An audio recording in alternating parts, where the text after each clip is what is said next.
Selamat pagi, siang, malam, mahasiswa sekalian semua. Selamat datang pada mata kuliah Manajemen dan Proses Bisnis, pertemuan ke-6 mengenai Understanding Business Ethics and Company Value. Tetap berlandasan pada CPMK kita, bahwasan pada poin nomor 2, mahasiswa mampu memahami etika yang berlaku di dalam dunia usaha dan bisnis. Oleh sebab itu, pentingnya kita untuk memahami apa itu etika dan bisnis. Apakah itu etika? What is ethics? Etika adalah tentang bagaimana kita menghadapi tantangan untuk melakukan hal yang benar ketika itu membutuhkan biaya lebih dari yang ingin kita bayar. The Joseph Institute of Ethics. Apa itu etik? Bagaimana orang mencoba menjalankan hidup mereka sesuai dengan standar perilaku benar atau salah, baik dalam cara kita berpikir dan berperilaku terhadap orang lain maupun bagaimana kita ingin mereka berpikir dan berperilaku terhadap kita. Mengetahui benar dan salah. Kita diinstruksikan untuk mengembangkan kompas moral kita sendiri, melakukan hal apa yang benar. Ikuti nilai-nilai kami, nilai intrinsik dikejar untuk kepentingan sendiri, misalnya instrumen kesehatan atau kebahagiaan.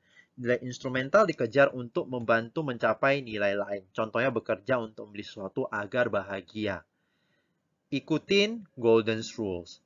Apa yang terjadi jika kita memiliki konflik nilai? Di halaman berikut. Ethical theory atau teori etika.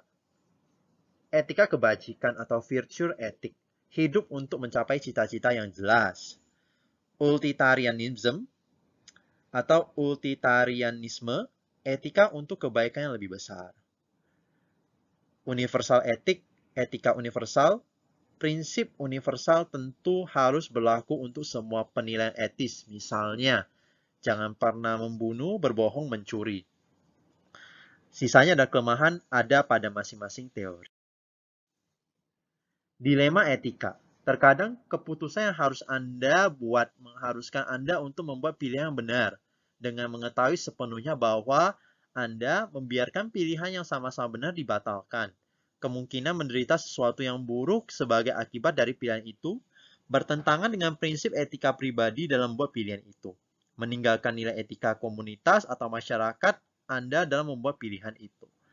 Etika terapan atau apply ethic adalah menerapkan teori ke dalam praktek. Ini menjadi pertanyaan tentang apa yang akan atau yang Anda harus lakukan alih-alih apa yang akan Anda lakukan.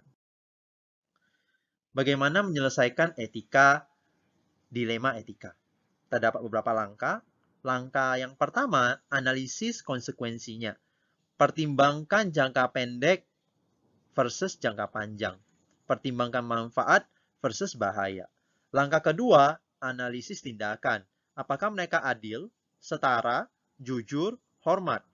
Langkah ketiga, buat keputusan. Bisakah Anda hidup dengan hasilnya? Selanjutnya, bagaimana cara untuk menyelesaikan dilema etik? Apa saja faktanya? Apa yang bisa Anda tebak tentang fakta yang tidak Anda ketahui? Apa yang dimaksud dengan fakta? Seperti apa masalah itu di mata orang-orang yang terlihat? Apa yang akan terjadi jika Anda memiliki satu hal daripada yang lain? Dan seterusnya. Metode ini mengasumsi Anda memiliki waktu untuk merenungkan keputusan, informasi cukup, dan tindakan alternatif untuk dipilih. Selanjutnya, isu-isu etika akan muncul di dalam bisnis. Bisnis etik atau etika bisnis. Etika adalah aturan yang membantu kita membedakan antara yang benar dan salah. Mereka mendorong kita untuk melakukan hal yang benar. Apa itu perilaku etis? Perilaku etis adalah perilaku yang sesuai dengan etika, keyakinan individu dan standar sosial tentang apa yang benar dan baik. Nilai memberitahu kita apa yang penting, mereka membantu kita membuat keputusan tentang benar dan salah. Moral adalah aturan yang kita gunakan untuk memutuskan apa yang baik dan buruk. Lanjutan dari bisnis etik, peran apa yang harus dimainkan etika dalam bisnis? Etika bisnis didasari pada etika masyarakat dan orang-orang yang bekerja untuk dan membeli dari mereka. Sebuah kode etik atau a code of ethic. Beberapa perusahaan menulis kode etik, sebuah dokumen yang menjelaskan secara spesifik bagaimana karyawan harus merespon dalam situasi tertentu. Hukum Kanada sendiri membahas perilaku bisnis yang dapat diterima, namun bisnis masih dapat berperilaku tidak etis tanpa melanggar undang-undang ini. Bagaimana bisnis dapat menyelesaikan dilema etis? Dilema adalah situasi di mana pilihan yang sulit harus dibuat antara dua atau lebih pilihan. Dilema etika adalah masalah moral dengan pilihan antara potensi benar dan salah. Beberapa pertanyaan yang perlu dipertimbangkan adalah siapa yang terbantu dengan apa yang Anda lakukan. Siapa yang akan terluka oleh apa yang Anda lakukan? Apa manfaat dan masalah dari keputusan seperti itu? Akankah keputusan itu bertahan dalam ujian? Salah satu metode adalah whistleblowing. Whistleblowing terjadi ketika seseorang karyawan memberitahu pejabat atau publik tentang pelanggaran ilegal atau etika. Apa yang terjadi ketika orang tidak berperilaku etis? Ketika seseorang individu bertindak tidak etis, perilakunya berkemungkinan besar akan merugikan orang lain. Orang tersebut juga dapat dikirimkan ke penjara karena tindakannya. Masalah etika utama termasuk penipuan, skandal akuntansi, dan perdagangan orang dalam. Fraud atau tipuan. Penipuan adalah kejahatan berbohong atau berpura-pura. Beberapa bisnis menyesatkan konsumen dan menipu mereka untuk membeli produk atau layanan mereka. Undang-Undang Persaingan tahun 2002 melarang penipuan dan praktek bisnis yang menipu dan mendefinisikan sebagai iklan palsu atau menyesatkan, umpan dan ganti jual, item tiket ganda untuk dijual. Nah, kemudian ada namanya skandal akuntansi atau accounting scandal. Terjadi ketika akuntan atau eksekutif senior mengubah catatan akuntansi untuk keuntungan pribadi. Informasi akuntansi digunakan di dalam dan di luar bisnis untuk membuat keputusan. Ketika penyimpanan akuntansi terungkap, akuntan forensik menyelidiki dokumen hukum dan keuangan untuk menemukan bukti gangguan. Penggelapan sejenis penipuan akuntansi terjadi ketika seorang akuntan atau eksekutif senior membuat akun palsu dan mengalihkan uang ke akun tersebut untuk keuntungan pribadi. Pemilik bisnis mengandalkan akuntan luar auditor untuk memeriksa dan melaporkan validitas catatan keuangan. Contoh kasus yang terkenal adalah kasus Enron. Bisnis dan lingkungan. Cara bisnis menanggapi masalah lingkungan dan undang-undang memberitahu kita tentang etika dan komitmen mereka untuk melakukan apa yang benar. Bisnis itu seperti berbangku berkaki tiga. Setiap kaki berdiri untuk tujuan yang berbeda. Tujuan bisnis antara lain adalah tujuan finansial seperti kaki pertama, kaki kedua adalah tujuan lingkungan, dan kaki ketiga adalah tujuan sosial. Praktek ketenagakerjaan. Di Undang-Undang Standar Ketenagakerjaan membahas kondisi kerja minimum termasuk jam kerja, upah lembur, upah minimum, liburan, gaji yang sama untuk karyawan pria dan wanita, rencana tunjangan karyawan, kehamilan orang tua dan cuti lain, pemberitaan pemutusan hubungan kerja, uang pesangon dan pemutusan hubungan kerja. Kesadaran etika. Orang membuat keputusan etis ketika mereka menemukan komponen etis dalam masalah atau situasi tertentu. Kegagalan untuk mengakui atau menyadari masalah etika berbahaya bagi organisasi. Masalah etika melibatkan kelompok masalah atau peluang yang membutuhkan introspeksi dan penyelidikan sebelum keputusan dapat dibuat. Terdapat fondasi dari nilai untuk bisa mengidentifikasi isu etika, antara lain adalah integritas, kejujuran, dan keadilan. Etika yang akan terjadi dalam bisnis. Penyalahgunaan waktu dan sumber daya perusahaan seperti pencurian waktu, menggunakan perangkat lunak perusahaan dan layanan internet untuk bisnis pribadi, perilaku kasar atau mengintimidasi seperti ancaman fisik dan tuduhan palsu, kata-kata kotor dan hinaan, pencurian upah dan penindasan. Selanjutnya ada juga berbohong.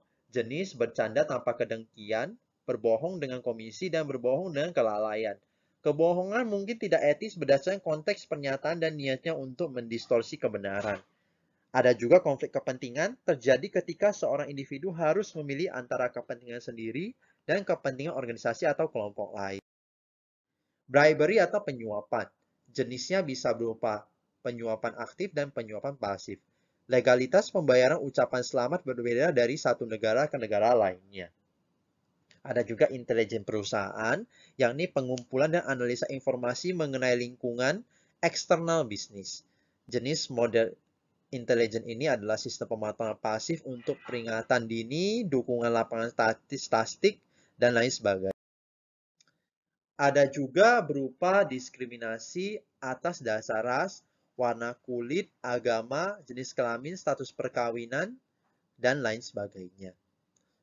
Sexual harassment atau pelecehan seksual. Pendekatan seksual tidak diinginkan, pernyataan berulang dengan saran tersirat bahwa status pekerjaan target atau pembelakuan yang mengutamakan penggantung pada respon pasif ataupun kerjasama. Hubungan ganda menyebabkan konflik kepentingan langsung atau tidak langsung dalam penelitian profesional.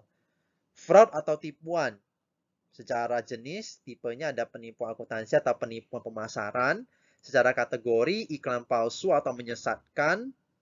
Bengkak, kepalsuan tersirat, secara harfiah salah, masalah pelabelan, dan penyataan ambigu.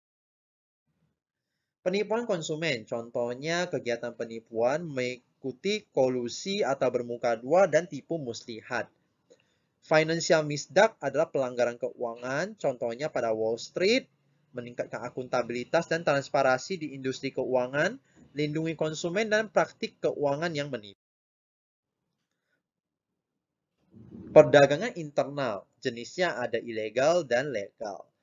Hak kekayaan intelektual, pelindungan hukum atas kekayaan intelektual, seperti musik, buku, dan film. Isu etika bisnis lainnya adalah permasalahan privasi, pemantauan pengguna teknologi yang tersedia oleh karyawan, privasi konsumen, dimensi untuk privasi konsumen. Determinasi untuk etika bisnis, kekhawatiran pemangku kepentingan tentang suatu peristiwa, aktivitas, atau hasil dari keputusan bisnis.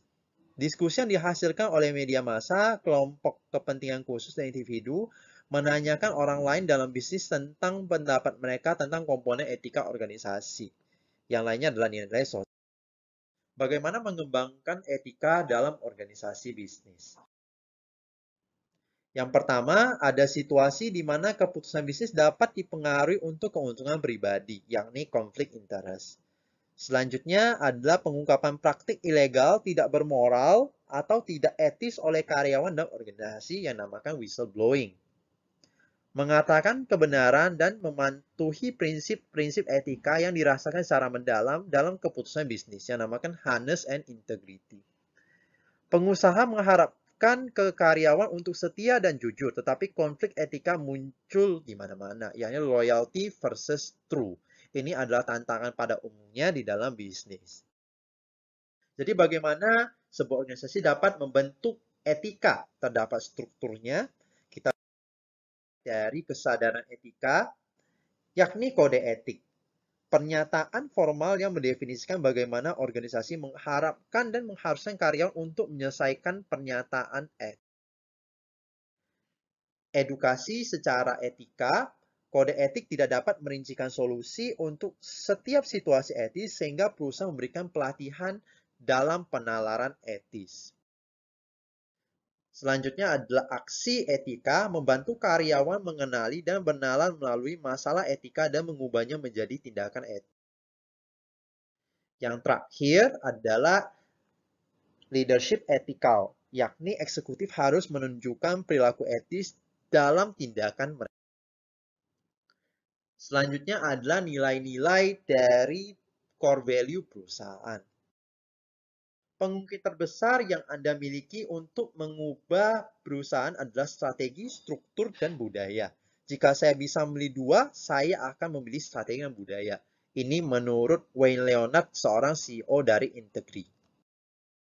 Bagaimana kita menginstalasi budaya dari organisasi untuk bisa mendapatkan strategi eksekusi? Setiap perusahaan memiliki budaya unik yang merupakan produk dari nilai-nilai inti dan prinsip bisnis yang diartikulasi oleh para eksekutif. Standar tentang apa yang dapat diterima secara etis dan apa yang tidak. Praktik kerja yang perilaku mendarah daging yang mendefinisikan bagaimana kita melakukan sesuatu di sekitar sini. Dan pendekatan lainnya.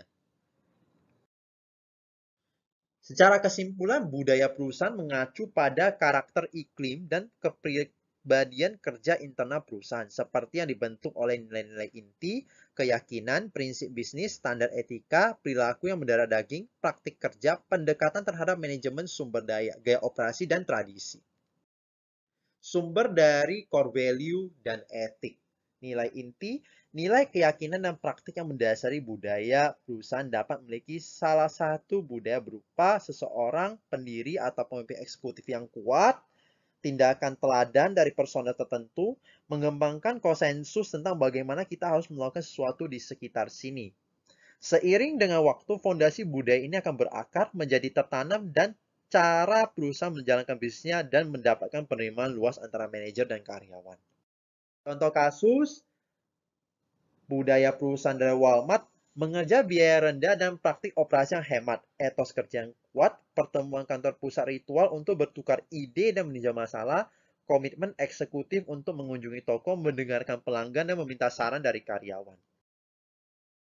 Contoh budaya perusahaan dari General Electric atau GE, komitmen terhadap kreativitas dan inovasi, berani menghubungkan perusahaan untuk pertumbuhan, kesediaan untuk menerima resiko baru, kecakapan nyata dalam meningkatkan layanan pelanggan, tekanan untuk menghasilkan hasil bisnis yang baik, berbagi ide, praktek terbaik, mempelajari lintas bisnis. Kemudian juga ada perusahaan non-strom, yakni memberikan layanan yang luar biasa, mempromosikan karyawan yang terkenal, memotivasi tenaga penjual dengan sistem kompensasi berbasis komisi. Budaya perusahaan sangat dipengaruhi oleh dedikasi terhadap nilai-nilai inti tertentu. Menjelaskan mengapa begitu banyak perusahaan telah mengembangkan pernyataan nilai formal dan kode etik. Mungkin kosmetik ada terutama untuk mengesankan orang luar dan membantu menciptakan citra positif. Nilai-nilai inti dan prinsip etika yang dinyatakan perusahaan memiliki 2% pembangunan budaya. Membina iklim kerja, menyediakan personel dengan panduan.